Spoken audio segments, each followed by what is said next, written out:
میں نے اس دفعہ پڑھ لیا، میں پہلے بس سوچتا تھا کہ یہ حضور اکرم صلی اللہ علیہ وسلم نے تو کبھی برتھ ڈے نہیں منائی، یہ سارے برتھ ڈے منا کے کیا کرتے ہیں؟ جس کام کو حضور نے کیا ہم کیوں کرتے ہیں؟ لیکن اس دفعہ مجھے ایک حدیث مل گئی کہ حضور نے بھی برتھ ڈے منائی ہے اپنی. یہ بھی سنا دوں گا آپ کو، نئی بات ہو کہ حضور نے برتھ ڈے منائی، آج تک کسی نے نہیں بتایا، میں بتا رہا ہوں آپ کو، یہ برتھ ڈے منائی.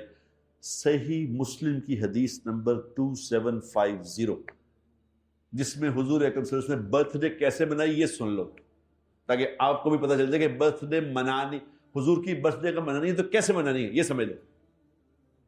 حضور اکرم صلی اللہ علیہ وسلم پیر کا روزہ رکھتے تھے، پیر کا اور جمعرات کا.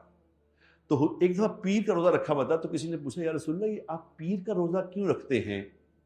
تو آپ نے فرمایا پیر کا دن میری پیدائش کا دن ہے، پیر کا دن میری پیدائش کا دن ہے، پیدائش کا دن ہے، میں دنیا میں اس دن آیا تھا اور اسی دن اللہ نے مجھے قرآن عطا فرمایا تھا،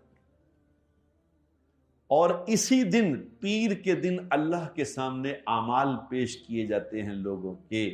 تو حضور اکرم صلی اللہ علیہ وسلم چاہتے ہیں کہ جب میرے اعمال پیش کیے جائیں تو میں روزے میں ہوں. حضور اکرم صلی اللہ علیہ وسلم کا برتھ ڈے منانے کا طریقہ ہے روزہ رکھنا حضور کی پیدائش والے دن. یہ ثابت ہے حدیث سے، حدیث میں نے بتا دی کیا ہے. حضور نے جو کام کیا تھا وہ یہ کیا تھا، اپنی پیدائش والے دن روزہ رکھا تھا. باقی جس نے جو کرنا کرے، لیکن حضور نے روزہ رکھ کے پیدائش اپنی منائی ہے. یہ میں نے آپ کو آج بتا دیا کہ حضور کی سنت مبارکہ کیا ہے. اگر برتھ ڈے منانی ہے حضور کی تو روزہ رکھ کے مناؤ جس طرح حضور نے منائی. اور یہ دن پیر کا دن حضور کی آمد کا بھی ہے، حضور کے جانے کا بھی ہے. اسی دن تشریف لائے، اسی دن واپسی ہوئی، ایک ہی دن اللہ نے رکھا ہے. اور یہ ربیع الاول آ گیا تو آج اب جناب کیا ہوگا ربیع الاول کو بتاؤ، کیا کریں گے؟ نعوذ باللہ وہ کیک کاٹ رہے ہیں. میں دیکھا کسی بڑے آدمی کیک کاٹا کہ یہ آج ہم کیک کاٹ رہے ہیں. میں نے پچھلی دفعہ دیکھا وہ پتہ نہیں کتنے من کا کیک کاٹا، اور مولوی پگڑیاں پہنی ہوئی انہوں نے کیک کاٹ رہے ہیں.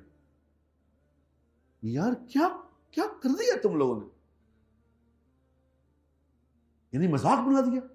نعوذ باللہ من غضب اللہ، مذاق بنا دیا. جو اس 12 ربیع الاول، اس مہینے 12 ربیع الاول تو ایسے ہی ہے، اس ربیع الاول کے مہینے میں، کیونکہ حضور اکرم صلی اللہ علیہ وسلم کی واپسی کا دن کسی کو کنفرم نہیں ہے، میں آپ کو بتا دوں 12 ربیع الاول کو حضور کی وفات کا دن نہیں ہے، نہیں ہے، نہیں ہے. کچھ کہتے ہیں 9 کو ہے، کچھ کہتے ہیں اللہ نے چھپا ہی دیا اس کو. پیدائش کنفرم ہے کہ پیر کی پیدائش ہے. حضور اکرم صلی اللہ علیہ وسلم پیر کی پیدائش، یہ خود حدیث میں لکھا ہے، اس لیے میں کہہ رہا ہوں منڈے کی پیدائش ہے جناب محمد رسول اللہ صلی اللہ علیہ وسلم. تو یہ اس ربیع الاول کے مہینے میں ہمیں یہ نیت کرنی ہے کہ یا اللہ جو آج تک میرے نبی کی زندگی کو چھوڑا ہے مجھے اس پہ معاف کر دے. کیونکہ اللہ کی قسم، اللہ کی قسم، اللہ کی قسم، جو نبی کی زندگی کو کچھ نہیں سمجھتا اللہ بھی اس کو کچھ نہیں سمجھتے.